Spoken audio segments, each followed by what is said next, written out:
கிறிஸ்து இயேசுவுக்குள் மிகவும் பிரியமான மாதா தொலைக்காட்சி குடும்பத்தாரே, மெசியாவை தேடி என்கின்ற இந்த தொடரின் மூலமாக மீண்டும் உங்களை சந்திப்பதில் மிக்க மகிழ்ச்சி அடைகின்றோம். இயேசு, அன்னை மரியா, யோசேப்பினுடைய குடும்பம் எப்போதும் இறை திட்டத்தை நிறைவேற்றுகின்ற குடும்பம் என்பதற்கு சாட்சியாக இருக்கின்ற இந்த இறை வார்த்தைக்கு இப்பொழுது நாம் கவனமுடன் செவிமடுப்போம். லூக்கா எழுதிய தூய நற்செய்தியிலிருந்து வாசகம். அதிகாரம் 2, இறை வார்த்தைகள் 22 முதல் 24 முடிய. மோசேயின் சட்டப்படி தூய்மைச் சடங்கை நிறைவேற்ற வேண்டிய நாள் வந்தபோது குழந்தையை ஆண்டவருக்கு அர்ப்பணிக்க அவர்கள் எருசலேமுக்கு கொண்டு சென்றார்கள்.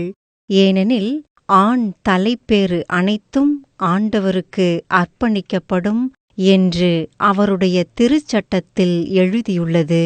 அச்சட்டத்தில் கூறியுள்ளவாறு 2 மாடப்புறாக்கள் அல்லது 2 புறா குஞ்சுகளை அவர்கள் பலியாக கொடுக்க வேண்டியிருந்தது.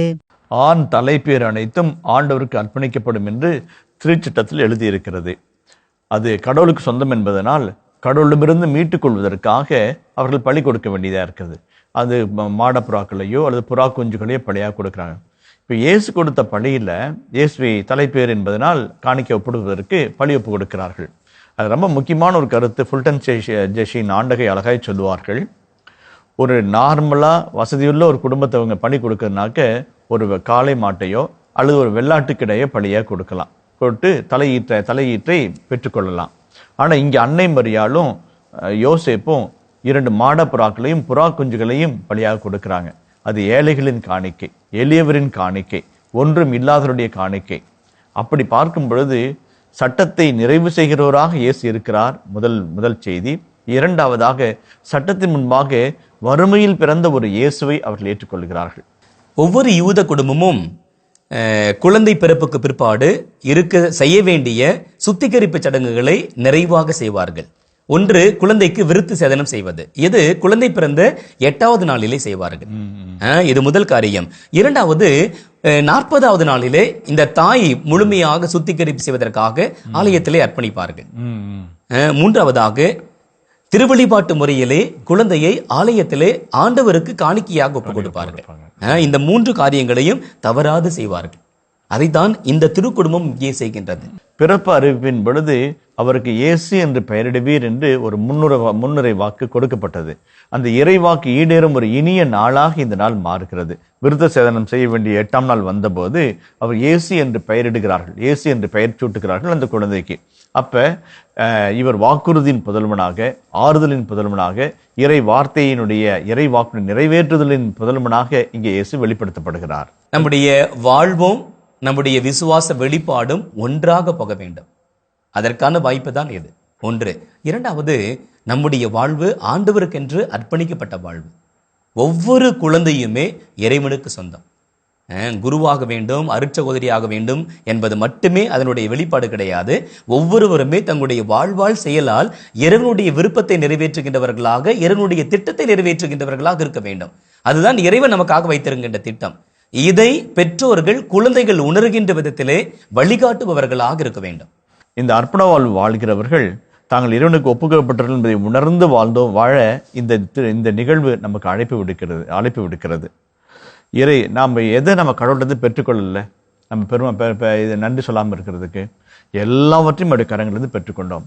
இந்த அன்னை மரியாள் எருசலேம் ஆலய படிக்கட்டுகளிலே குழந்தை இயேசு மகிழ்ச்சியோடு ஏந்தி கொண்டு புகழ்பாடல் பாடிக்கொண்டு அக்களித்த உள்ளத்தோடு ஆர்ப்பரிப்போடு போகிறார்கள். அது அண்ணாவுடைய பழைய ஏற்பாட்டில் இருக்கிற அண்ணாவுடைய காட்சியை நினைவுபடுத்துகிறது. மலடியாயிருந்த அண்ணா, கண்ணீர் சிந்தி மன்றாடிய அண்ணா தன் சாமுவேல் பிள்ளையை ஆலயத்திற்கு அழைத்து சென்ற காட்சியினுடைய பின்னணியில் அமைகிறது. இன்றைக்கு நம்முடைய தாய்மார்கள் பிள்ளைகளை கடவுளிடம் கொண்டு வந்து சேர்க்க வேண்டியது கடமையாக இருக்கிறது.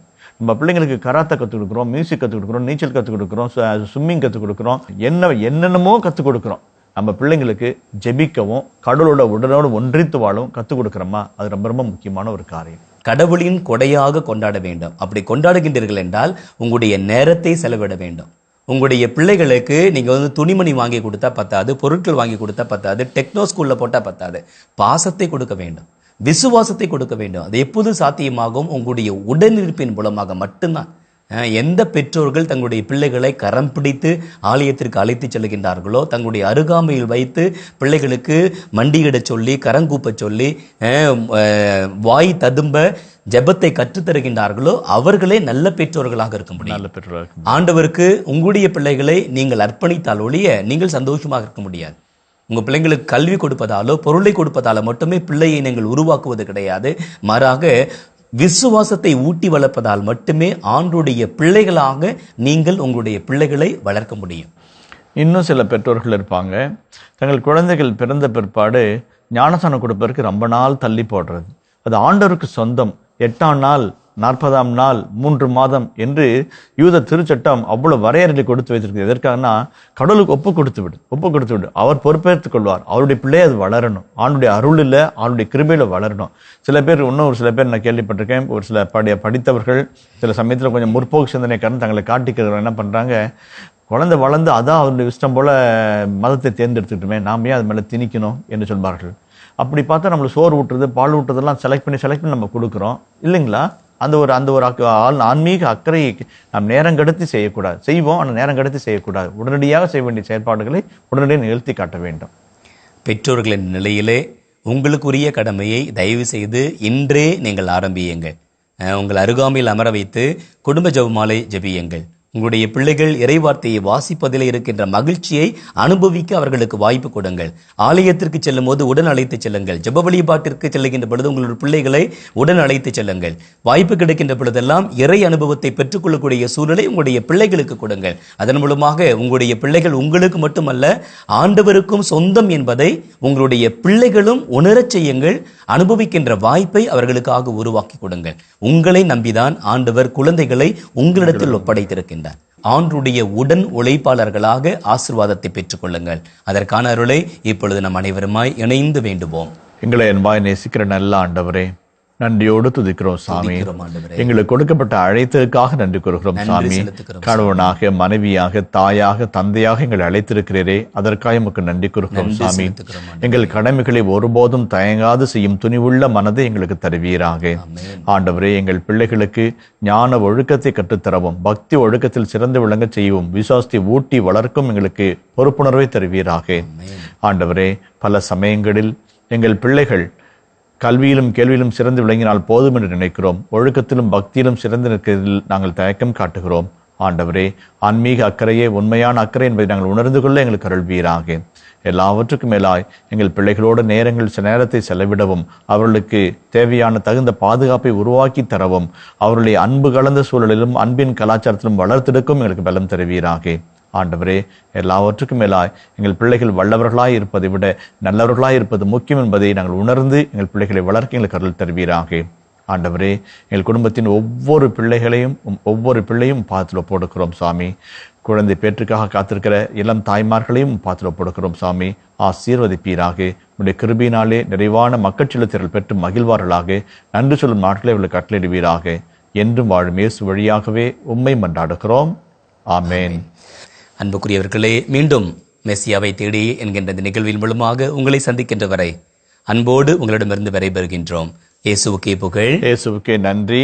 மரியே வாழ்க.